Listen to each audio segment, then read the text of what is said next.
السلام علیکم ورحمۃ اللہ وبرکاتہ۔ وعلیکم السلام ورحمۃ اللہ وبرکاتہ۔ جی ہاں، الحمدللہ رب العالمین والصلاة والسلام علی اشرف الانبیاء والمرسلین نبینا محمد وعلی آلہ واصحابہ اجمعین، اما بعد۔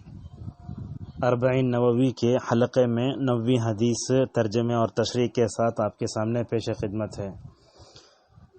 مشہور حدیث ہے، اللہ کے نبی صلی اللہ علیہ وسلم نے فرمایا کہ ما نہیتکم عنہ فاجتنبوہ وما امرتکم به فاتوا منہ ما استطعتم فانما اہلک الذین من قبلکم کثرۃ مسائلہم واختلافہم علی انبیائہم، اخرجہ البخاری و مسلم۔ علامہ نووی رحمہ اللہ نے اس حدیث کو بخاری مسلم متفق علیہ کہا ہے، بخاری مسلم۔ تو یہ حدیث کے جو الفاظ ہیں وہ مسلم کے ہیں، بخاری مسلم کہہ دیا ہے، لیکن جو ہے جس پر جو ہے امام علامہ نووی رحمہ اللہ نے اعتماد کیا ہے وہ حدیث کے الفاظ جو ہیں مسلم کے ہیں، لیکن مسلم کے بعد الفاظ میں فَأْتُوا مِنْهُ آیا ہے تو فَفْعَلُوا بھی آیا ہے، بلکہ بتاتے ہیں۔ یہ حدیث کا ترجمہ کیا ہے؟ اللہ کے نبی صلی اللہ علیہ وسلم نے اس حدیث میں کہا کہ میں تم کو جن چیزوں سے روکوں اس سے رک جاؤ، اور جس بات کا حکم دوں تو جہاں تک ہو سکے تمہیں جتنی طاقت ہو اتنا اس کام کو کرو۔ اس سے تمہارے سے پہلے جو لوگ تھے وہ زیادہ مسائل پوچھنے سے اور اپنے انبیاء سے اختلاف کرنے کی وجہ سے ہلاک ہو گئے۔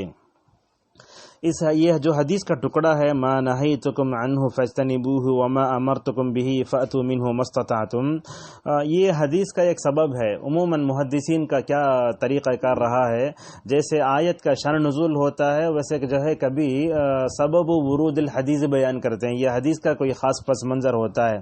تو صحیح مسلم میں حضرت ابو ہریرہ رضی اللہ عنہ کی روایت ہے کہ اللہ کے نبی صلی اللہ علیہ وسلم ایک مرتبہ خطبہ دیتے ہوئے بیان دیتے ہوئے کھڑے ہوئے، آپ صلی اللہ علیہ وسلم نے ایک بات کی طرف اشارہ فرمایا، تو حج یا ایھا الناس کتب علیکم الحج فحجوا، کہا کہ تمہارے اوپر حج فرض ہو چکا ہے، حج کرو۔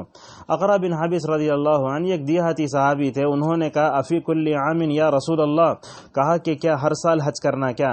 تو اس موقع پر نبی کریم صلی اللہ علیہ وسلم نے فرمایا لو قلت نعم لوجبت، کہا کہ اگر میں ہاں کہوں تو تم پر حج واجب ہو جائے گا۔ تو اس حدیث کو جو ہے بعض علماء سورہ مائدہ کی اس آیت سے جوڑتے ہیں، یا ایھا الذین آمنوا لا تسألوا عن اشیاء ان تبد لکم تسؤکم، کہ تم جو ہے بیکار چیزوں کے بارے میں سوال نہ کرو، اگر تو ہے تم سوال کرو گے اور جواب ظاہر ہوگا تو تمہیں برا لگے گا۔ تو اللہ کے نبی نے حج کی فرضیت کے بارے میں جب کہا تو انہوں نے کہا افی کل عام یا رسول اللہ، تو کیا ہر سال حج کرنا کیا؟ اس موقع سے نبی کریم صلی اللہ علیہ وسلم نے یہ الفاظ ارشاد فرمائے تھے، ما نہیتکم عنہ فاجتنبوہ وما امرتکم بہ فاتوا منہ ما استطعتم۔ معزز حاضرین، مشارکین اور مشارکات، اس حدیث کے بارے میں دو اقوال سلف ہم آپ کے سامنے بیان کرتے ہیں۔ علامہ نووی رحمہ اللہ اس حدیث کے بارے میں کہتے ہیں ھذا الحدیث من قواعد الاسلام المہمتی ومن جوامع الکلم، کہتے ہیں نووی رحمہ اللہ یہ حدیث اسلام کے بنیادی چیزوں میں سے ہے اور جوامع الکلم میں سے ہے جو نبی کریم صلی اللہ علیہ وسلم دیے گئے تھے۔ اور آگے کہا وَيَدْخُلُ فِيهَا لَا يُحْصِي مِنَ الْأَحْكَامِ، اور اس حدیث سے بہت سے احکام مستنبط ہوتے ہیں جن کو گنا نہیں جا سکتا۔ ابن حجر دو ہیں تاریخ میں، ایک ہے ابن حجر شافعی جو فتح الباری کے مؤلف ہیں، اور ایک ہے ابن حجر ہیثمی جس کی کتاب الزواجر، جنہوں نے کبائر کے بارے میں لکھا ہے۔ تو اس میں وہ لکھتے ہیں کہ ہوا حدیث عظیم من قواعد الدین وارکان الاسلام فینبغی حفظه والاعتناء به، کہا کہ یہ بہت عظیم حدیث ہے، دین کے قواعد اور ارکان اسلام میں سے ایک ہے، لہٰذا اس حدیث کو یاد کرنا اور اس حدیث کا اہتمام کرنا ہمارے لیے بہت ضروری ہے۔ صالح عثیمی حفظہ اللہ نے اس حدیث کی تشریح کرتے ہوئے کہا اللہ کے نبی صلی اللہ علیہ وسلم نے اس میں دو باتیں بتائیں۔ کیا بیان فرمایا؟ کہا اللہ کے نبی کسی بات کا حکم دیتے ہیں تو ہمارے اوپر کیا واجب ہے، نبی کسی چیز سے روکتے ہیں تو ہمیں کیا کرنا چاہیے۔ تو اللہ کے نبی نے دو باتیں بیان فرمائی، ما نہیتکم عنہ فاجتنبوہ، اللہ کے نبی کسی بات سے روکتے ہیں تو ہمیں اس سے رک جانا چاہیے۔ کیا مطلب ہے؟ یعنی شریعت کے نزدیک منہیات کو چھوڑنا بھی عبادت ہے، جیسے کہا کہ ترک الفعل عبادہ، تو صالح عثیمی کہتے ہیں کہ الترک مع مباعدۃ السبب الموصل الیہ، یعنی منہیات جو ہوتے ہیں ان کی طرف جانے والے راستوں سے بھی شریعت نے منع کیا ہے، تو نہیں اللہ کے نبی کسی چیز سے روکتے ہیں تو اس سے رک جانا چاہیے۔ اور اسی طریقے سے وما امرتکم بہ فأتوا منہ ما استطعتم میں اللہ کے نبی نے فرمایا کہ میں کسی چیز کا حکم دوں تو تمہارے اندر جتنی طاقت ہے اتنا ہی جو ہے تم جو ہے کیا کرو، اس پر عمل کرو۔ اچھا، اس کے بعد اللہ کے نبی صلی اللہ علیہ وسلم نے فإنما أهلك الذين من قبلكم كثرة مسائلهم واختلاف عمل انبیائهم، ان کا ذکر کیوں فرمایا؟ اصل میں کیا ہے، یہ یہود و نصارہ کی طرف ذکر ہے۔ تو یہود و نصارہ کا ذکر کرنے کی وجہ کیا ہے، ذرا غور سے سنیے۔ یہود و نصارہ کا ذکر کرنے کی وجہ یہ ہے کہ اللہ اور اس کے رسول کسی بات کا حکم دیتے ہیں تو سر خم تسلیم کر دینا چاہیے، اور کسی بات سے روکے تو مکمل طور پر رک جانا چاہیے۔ تو لہذا معلوم ہوا کہ بندہ اگر اللہ تعالیٰ کے مأمورات کو اپناتا ہے، منہیات سے رک جاتا ہے، تو اس کا دین جو ہے سالم ہو جاتا ہے، دین محفوظ ہو جاتا ہے۔ اگر بندہ اللہ تعالیٰ کے مأمورات اور منہیات سے نہیں رکتا تو ایسی شکل، ایسی صورت میں وہ یہود و نصارہ کے راستے پر چل سکتا ہے، جیسا کہ حضرت موسیٰ علیہ السلام کی زبانی ان کو حکم دیا گیا، ان اللہ یأمرکم ان تذبحوا بقرہ، تو انہوں نے حضرت موسیٰ علیہ السلام کو مختلف سوالات کر کے پریشان کیا۔ تو لہذا شریعت میں جتنے مامورات ہیں اس پر ہم عمل کریں، اور جن باتوں سے روکا ہے ان باتوں سے رک جائیں۔ اگر مامورات کو اپناتے بھی نہیں، منہیات سے بھی رکتے نہیں، بغیر مقصد کے سوال کر کے پریشان کرتے ہیں، تو ایسی صورت میں ہم جو ہے اہل کتاب کے مشابہ ہو جاتے ہیں۔ معزز حاضرین، مشارکین اور مشارکات، اس حدیث کے سے کچھ فائدے ہمیں معلوم ہوتے ہیں۔ پہلا فائدہ یہ معلوم ہوتا ہے کہ اللہ اور اس کے رسول جس بات کا حکم دیں اس بات کو کریں، اور جس بات سے روکیں اس بات سے رک جائیں، جیسا کہ اللہ تبارک و تعالی نے کہا وَمَا آتَاكُمُ الرَّسُولُ فَخُذُوهُ وَمَا نَهَاكُمْ عَنْهُ فَانْتَهُوا۔ اور اسی طریقے سے اس حدیث پر غور کرنے سے معلوم ہوتا ہے کہ انسان پر اس کی طاقت سے زیادہ واجب نہیں ہے، جیسا کہ اللہ تعالیٰ فرماتا ہے لا یکلف اللہ نفسا الا وسعها، لا یکلف اللہ نفسا الا ما آتاها وسیجعل اللہ بعد عسر یسرا۔ اور اللہ کے نبی صلی اللہ علیہ وسلم نے معاذ بن جبل، ابو موسیٰ اشعری رضی اللہ عنہما کو یمن بھیجا تو آپ نے کیا کہا؟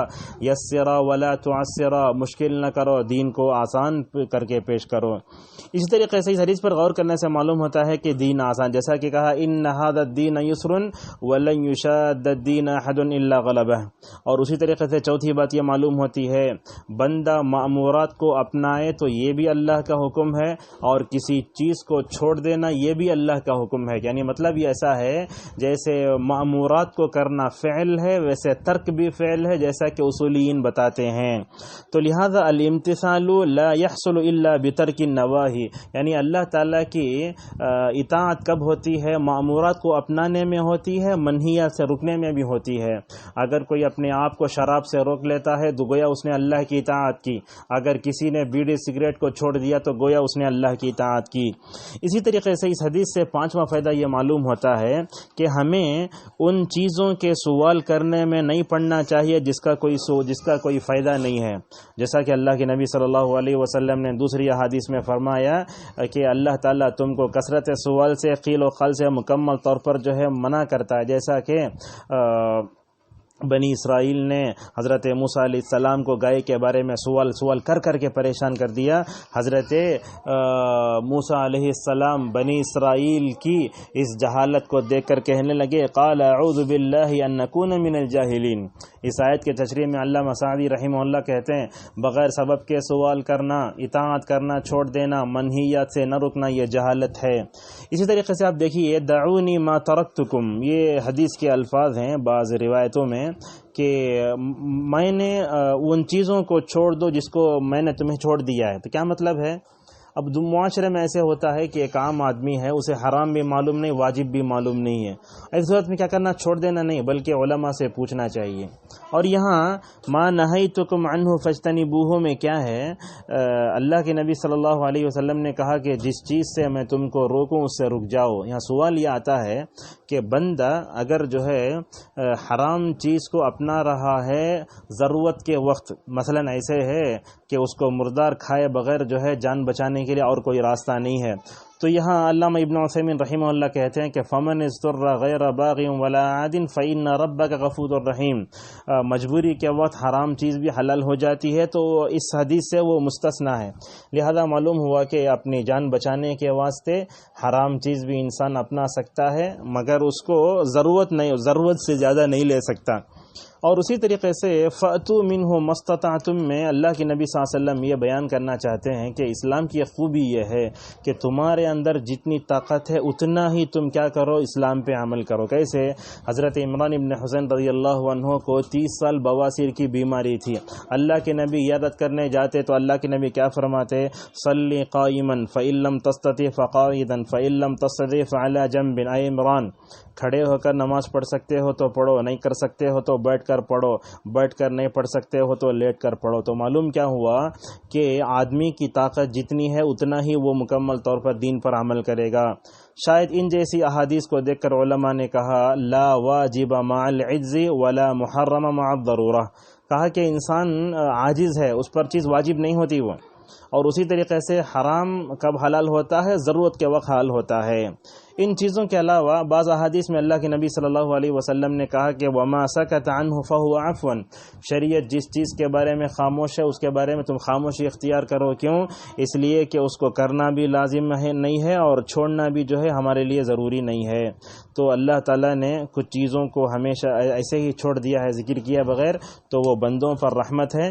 چنانچہ بخاری کی ایک حدیث ہے جس میں اللہ کے نبی صلی اللہ علیہ وسلم فرماتے ہیں مسلمانوں میں سب سے بدترین مجرم وہ ہے اگر کوئی چیز حلال تھی بار بار پوچھ کے وہ چیز اس کے سوال کرنے کی وجہ سے حرام کر دی گئی ہے۔ بہرحال آج کے اس 9ویں حدیث کا خلاصہ یہ ہے کہ ہماری شریعت آسان ہے اور ہر زمان و مکان کے لیے لائق عمل ہے اور قابل عمل ہے، تو جن چیزوں سے نبی نے روکا ہے ان سے ہم رک جائیں، جن چیزوں کا حکم دیا ہے ان چیزوں کو کریں۔ زیادہ سوال کر کے جو ہے جیسے انبیاء سابقین کو پریشان کیا گزری ہوئی قوموں نے، لہذا ہمیں جو ہے ایسے علماء کو جو ہے بیکار سوال کر کے پریشان نہیں کرنا چاہیے۔ اسی لیے ہم نے عرب علماء کو دیکھا کبھی کبھی جو ہے صالح فوزان حفظہ اللہ سے ایسے کوئی سوال آتا ہے تو ایسے بولتے ہیں خلی بالک، بولتے ہیں سوال کو چھوڑ دو آگے بڑھو۔ تو لہذا معلوم ہوتا ہے کہ علماء سے سوال کرنا ہو تو کیسے کرنا چاہیے، سوال کرنے کے آداب کیا ہیں، انشاءاللہ کل حدیث میں آپ کے سامنے بیان کریں گے۔ اللہ تعالی ہمیں مأمورات کو اپنانے، منہیات سے رکنے کی توفیق عطا فرمائے۔ وآخر دعوانا ان الحمد للہ رب العالمین۔